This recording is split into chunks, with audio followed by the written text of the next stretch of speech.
Bruxismo ci sono diverse cose, ok? Ma uno ad esempio è quando abbiamo perso denti, abbiamo fatto cambiamenti con la dentista nel passato che ha cambiato il modo in cui i denti si appoggiano, ok? Il problema con questo è la mandibola è collegato profondamente con il sistema posturale attraverso il sistema nervoso, ok? Poi per noi è importante di capire se il problema primario, come tanti volte è primariamente un problema occlusale. Per la ragione lavoriamo con una dentista che capisce il collegamento con il sistema cranio-mandibolare e anche il sistema posturale.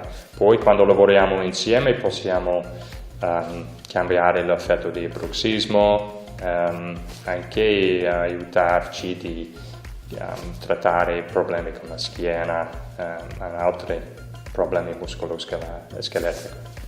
L'unica cosa che vorrei dire su quanto è importante questi problemi di malocclusione che a volte le persone non capiscono è a livello neurologico l'unica articolazione del corpo, questa qui, quando c'è una malocclusione, diciamo quando questa si muove diversa di questa, di input propriocettivo che va nel sistema nervoso è diretto, non è filtrato. Addirittura la prima vertebra del cervicale di Atlas, quello se si è spostato e sta mandando input propriocettivo al sistema nervoso è sempre filtrato al cervelletto, thalamo e cortece prima che c'è un output per moltiplicare per le migliori sopravvivenza della paziente. Questa invece non è filtrata, va subito dentro dall'articolazione, subito al mesencefalo a una certa parte del sistema nervoso. Un minimo squilibrio in questa influisce tantissimo. Tutti gli altri sistemi nel corpo, sistema nervoso, sistema muscoloscheletrico, posturale, tutti.